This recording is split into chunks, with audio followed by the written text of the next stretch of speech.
ایک صاحب سے میں نے کہا کہ جناب وہ 2000 ریال لگ گیا تو کیا کرنا ہے؟ کہنے کوئی مسئلہ نہیں، پاسپورٹ نواں بنوا لو، گنجائش ہے، یعنی ہر شے کا حل ہے۔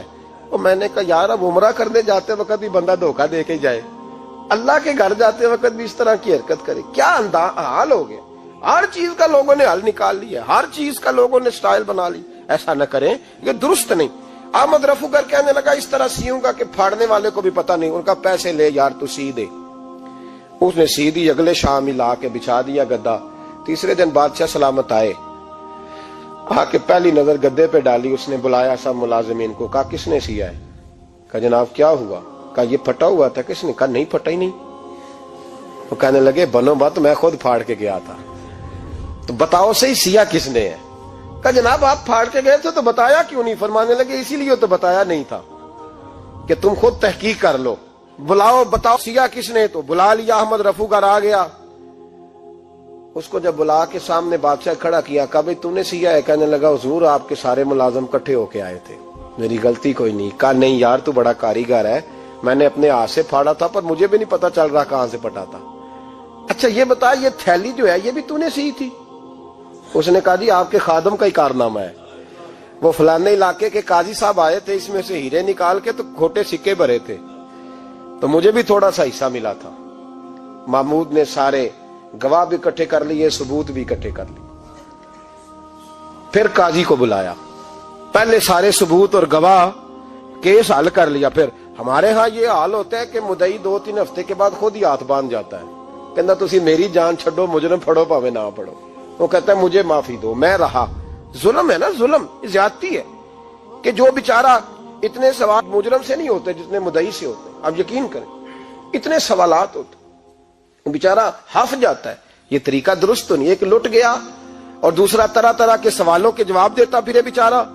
سارے ثبوت اکٹھے کر کے قاضی صاحب کو بلایا، تنہائی میں لے جا کے محمود غزنوی نے کہا قاضی صاحب آپ سے غلطی ہو گئی، غریب آدمی تھا، وہ لٹ گیا ہے، اس نے تو بڑی مشکل سے کچھ ہیرے جمع کیے تھے اور اس کی کل کائنات تھی، تو آپ اس کا مال اسے دے دیں، بات ختم۔ قاضی صاحب کہنے لگے آپ مجھ پہ الزام لگا رہے ہیں، سوال ہی نہیں پیدا ہوتا، آپ میری داڑھی دیکھیں، آپ میرا اعزاز دیکھیں، دنیا جانتی ہے میں اس کا۔ قاضی صاحب انسان بھول ہی جاتا ہے، بندہ بھول جاتا ہے، غلطی ہوگی، مال نے کہا نہیں سب، کہا میں تنہائی میں پوچھ رہا ہوں، میں اس وقت پوچھ رہا ہوں جب دوسرا موجود کوئی نہیں، آج توبہ کر لے، میں کچھ نہیں کہوں گا، تو میری زبان پہ اعتبار کر، تجھے پتا ہے میں جو کہتا ہوں اس پہ عمل بھی کرتا ہوں، باز آ جا۔ پر قاضی نے کہا نہیں میری غلطی کوئی نہیں۔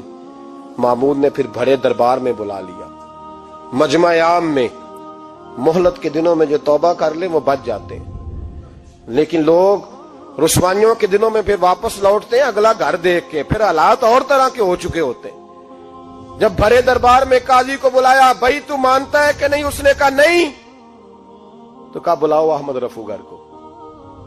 جب احمد رفوگر آیا تو بوڑھے قاضی کی ٹانگیں کانپنے لگی، جملے ٹوٹنے لگے، لفظ زمین پر گرنے لگے، بات صحیح نہیں ہوتی، زبان لڑکھڑانے لگی۔ محمود کہنے لگے قاضی میں نے تجھے کہا تھا وہاں مان جا بات، اب بڑے دربار میں بول۔ تو جب قاضی صاحب کی گردن خود بخود جھک گئی تو دنیا سمجھ گئی، کہا نکل جا میرے دربار سے۔ محمود بولے نکل جا، اتنی تجھے عزت دی، اتنی بڑی تنخواہ دی، قاضی بنایا، اور یہ چھوٹی سی رقم کے لیے، تھوڑی سی رقم کے لیے تو بددیانت ہو گیا، چل چلا جا، نکل۔ قاضی دربار سے نکلا تو لوگ لعنتیں برسانے لگے۔ کل جو دکانیں چھوڑ کے سلوٹ کرنے آتے تھے وہ کہنے لگے اس کی عمر دیکھو، اس کے کام دیکھو، دیکھو اس نے کیا کیا۔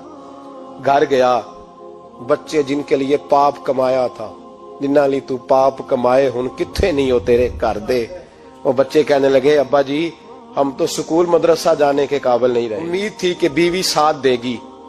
وہ کہنے لگی میں میکے کیسے جاؤں گی، گلی کی عورتیں طرح طرح کی باتیں بناتی ہیں۔ اور بھائی کامیابیوں کے بڑے سربراہ ہوتے ہیں، کوئی کامیاب ہو جائے تو سارے کہتے ہیں میری سپورٹ سے ہوا ہے، ناکامیاں ہمیشہ یتیم ہوتی ہیں، ناکامیوں کا کوئی سربراہ نہیں ہوتا۔